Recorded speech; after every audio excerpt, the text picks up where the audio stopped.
E aí, turma do sexto ano? Então, vamos continuar com o nosso conteúdo, né? Então, hoje a gente vai ver divisão de números naturais, certo? Então, para entender um pouco a divisão, vamos inventar uma situação aqui para contextualizar a divisão, certo? Então, imagine a situação. Raquel vai fazer uma festinha de aniversário, certo? E a mãe dela pediu ajuda a ela para ela distribuir os doces nos saquinhos de forma igualmente. As sacolinhas que ela vai dar de lembrancinha. São 5 sacolinhas. E ela pediu para distribuir os bombons igualmente nas sacolinhas, certo? Então, o que foi que Raquel fez? Não, vou pegar os bombons e vou distribuir. Então, vamos lá. Então, ela tem 15 pirulitos. Então, ela foi colocando um pirulito em cada sacolinha. 1, 2, 3, 4, 5, 6, 7, 8, 9, 10, 11, 12, 13, 14, 15. Então, ela conseguiu distribuir todos os pirulitos nos 5 saquinhos, certo? Agora, ela vai distribuir as 10 jujubas, certo? Então, as 10 jujubas, ela pegou, colocou um saquinho de jujuba em cada sacolinha. 5, aí vem. 6, 7, 8, 9, 10. Ela colocou as 10 jujubas nos saquinhos, tá bom? Agora falta distribuir os azedinhos. Aí ela vem. 1, 2, 3, 4, 5, 6, 7, 8, 9, 10, 11, 12, 13, 14, 15, 16, 17, 18, 19, 20, 21, 22, 23. Quando ela terminou, ela percebeu que ficou 2 saquinhos com menos azedinho do que 3. Teve um que ficou com 4 azedinhos e teve 3 que ficaram com 5 azedinhos. Então, como ela não tinha mais 12 azedinhos para complementar esses sacos, ela resolveu tirar 3 azedinhos. Então, ela tirou um, tirou esse e tirou esse. Então, ela agora ficou com todos os 5 saquinhos com a mesma quantidade de azedinho, certo? Então, quando ela se deparou com essa situação, ela percebeu, então, será que tinha como eu saber quantas balas colocar em cada saquinho antes de fazer a distribuição? Porque dependendo de que eu já tenha distribuído, eu me perca e não vejo se tem saquinho com mais ou com menos bombons, ou seja lá qual for a situação. Então, a operação que ela utilizaria para facilitar esse processo para ela, para ajudar ela, é o processo justamente da divisão. Então, o que é que ela fez? O que é que ela poderia ter feito? Pegar os pirulitos, então vai ficar 15, o total de pirulitos, e ela quer dividir para quantas sacolas? 5 sacolas. Então, 15 dividido por 5, eu vou ter. Como é que eu resolvo essa operação? Eu pergunto, qual é o número que eu vou multiplicar 5 para dar um número igual ou menor, mais próximo de 15, certo? Aí você tem que lembrar da tabela de multiplicação por 5. Quem não está lembrando da tabuada, é bom não estudar, tá bom? Então você vai lá, sabe que 3 vezes 5 é 15. Aí você vem e subtrai desse valor aqui. 5 menos 5, nada, 1 menos 1, 1. 1 menos 1, nada, certo? Então, resto 0. Aí, você faz a mesma coisa com as jujubas. Então, como é que ela faria das jujubas? 10 jujubas para dividir para 5 sacolinhas. Então, você vai pegar sempre o total e dividir por quantas partes você quer dividir. Eu quero dividir em 5 partes, eu quero dividir em 6 partes, 7 partes. Esse vai ser justamente o que vai ficar aqui. Então, qual é o número que eu multiplico 5 para dar igual ou menor mais próximo de 10? É 2. 2 vezes 5, 10. Menos 10, nada. Tá? E por último, o azedinho. Então, você vai pegar o azedinho, o total de azedinho são quantos? 23. Então, vai ficar 23 dividido por 5, que é o total de sacolas. Tá? Então, qual é o número que eu multiplico 5, que vai dar um número menor ou igual a 23? Então, se você se lembra da tabuada do 5, você lembra que ela vai de 5 em 5. Então, se ela vai crescendo de 5 em 5, ela não vai passar pelo 3, certo? Você já anota alguma coisa aí. Então, quem é o menor mais próximo é o 4. 4 vezes 5, 20.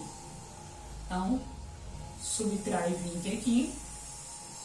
Vai sobrar 3. Então, 3 é o que restou. Foi justamente a quantidade de bombons que Raquel tirou da sacolinha para que ficasse todos com a mesma quantidade. É o que a gente chama de resto. Ela pegou esses 3 azedinhos que restou e deu para a Esther, irmã dela, que adora azedinho.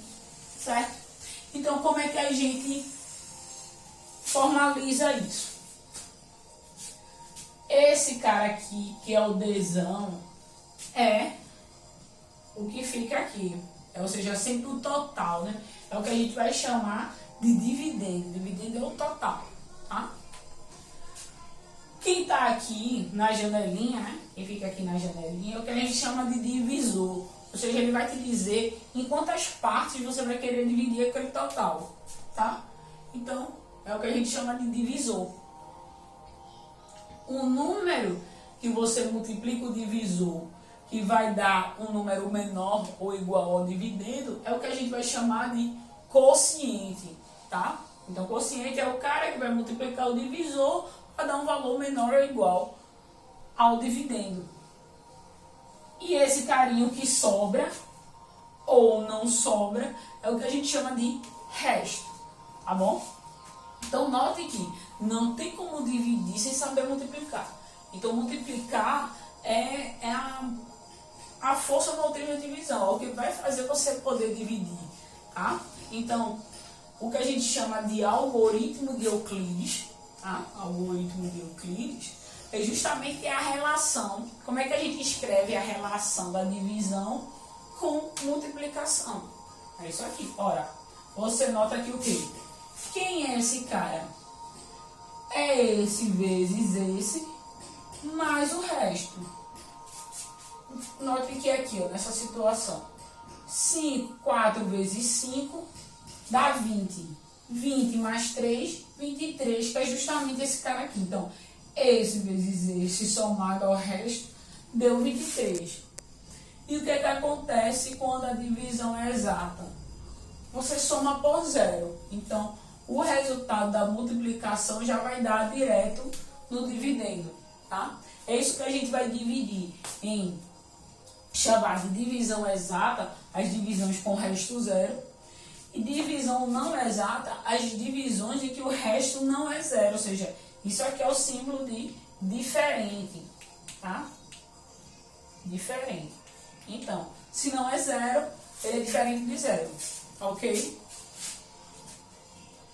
Aqui eu vou colocar, a gente vai trabalhar duas questões das atividades que eu estou colocando para vocês sobre a aula, tá bom? Do livro. Para quem não tem um livro, eu vou tirar a foto, tá bom? Então, aqui é duas questões para a gente ver como é que fica, né? Como é que se aplica a divisão, contextualizando com os problemas. Então, a primeira questão, ela diz o seguinte: eu tenho uma divisão onde o meu quociente é 25 e o meu divisor é 15. Então, quem é o meu dividendo, certo? Ou seja, ele tem o quociente, tem o divisor, e ele quer saber quem é o dividendo. Ele tem esse e esse, quer saber quem é esse. Ou seja, se a gente for olhando para o algoritmo de Euclides, o que é que ele tem? Ele tem 25, que é o quociente, vezes o divisor, que é 15, mais o resto. Nesse caso, o resto, aí eu vou admitir como zero, porque na seção o livro ainda não tinha visto divisões não exatas, ou seja, divisões no qual o resto é diferente de zero. Então, eu vou admitir que isso é zero. Se, no caso, em qualquer outro problema, a questão ela tem que lhe dar essa certeza, se o resto é zero ou não. Então, é uma informação que a questão vai lhe passar, um caso diferente de agora, porque eu sei que a seção do livro não corresponde a divisões que não tem resto diferente de zero, tá bom? Mas, caso contrário, a questão tem que dizer se a divisão ela tem resto ou não, porque senão a gente fica na dúvida aqui, quem é que vai colocar aqui para achar o dividendo? Justamente, que é a minha resposta, quem é o dividendo. Então, é só multiplicar os dois. 25 vezes 15 fica como? 5 vezes 5, 25. 5 vezes 2, 10. 1, 2, 12. 1 vezes 5, 5. 1 vezes 2, 2. Soma, vai dar 5, 7, 3. Certo? Então, quem é o meu dividendo? É 375. Ok? Entendeu? Agora, outra situação. Problema. A situação é a seguinte. Uma fábrica fabricou 183 peças e quer embrulhá-las em 12 caixas. Ela vai conseguir embrulhar todas as peças ou vai sobrar peças? A questão é, vai sobrar ou não? Vai caber todas as peças nas 12 caixas? Então, o que é que eu vou fazer? É a mesma coisa que Raquel fez. Ela tem 12 caixas, certo? E ela vai distribuir as peças. Sendo que são 183 peças. Ela não vai ficar distribuindo um por um. Então, ela vai logo dividir para saber logo quantas peças vai caber em cada caixa. Senão o processo vai ficar muito demorado. Então, 183 eu divido por 12. Tá bom?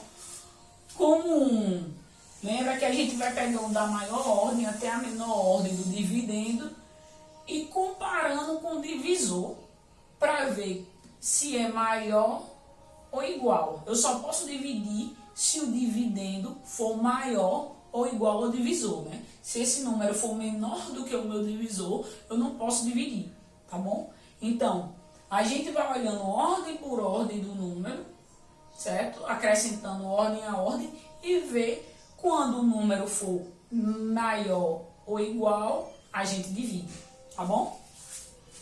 Se eu pegar 1, a gente nota que 1 é menor do que 12, então eu não vou dividir 1 por 12, né? Então, eu desço a próxima casa decimal, eu desço 8, tá? Aí fica 18. 18 é maior ou igual a 12? É, né? Ele é maior. Então, a gente pode fazer a divisão. Aí você agora vai se fazer a pergunta: qual é o número que eu multiplico 12 que vai dar um número menor ou igual a 18? A gente sabe que é por 1, né? Porque 12 e 18 estão muito próximos. Então, por 1. 1 vezes 12, 12. A gente vem aqui e subtrai. Certo? Sobra 6. Mas ainda tem um número na casa decimal lá. Então, a gente desce. Desce o 3. Tá bom? Aí, faz de novo a mesma pergunta. Qual é o número que eu vou multiplicar 12 para dar um número menor ou igual a 63? E a gente vê que é 5. 5 vezes 12 é 60. Menos 60. Sobra 3. Tá bom? Então, resta 3 peças fora da caixa. Então, eu vou ter 183 peças, 12 caixas e 15 é a quantidade de peças que eu vou ter em cada caixa. Então, eu vou ter todas as 12 caixas com 15 peças, mas sobram 3. Aí, se a questão perguntar, mas eu quero que não sobre peça, ou seja, que nenhuma peça seja desperdiçada, ou seja, toda peça tem que estar embrulhada. Então, 12 caixas não será o suficiente, eu vou ter que acrescentar mais uma, certo? Aí ficariam 13 caixas. 13 caixas seria o suficiente para embalar todas as 183 peças, certo? Mas no caso de ele admitir um resto, então vão ter 15 peças guardadas nas 12 caixas, mas sobrarão 3. Tá ok? Espero que tenham gostado da aula.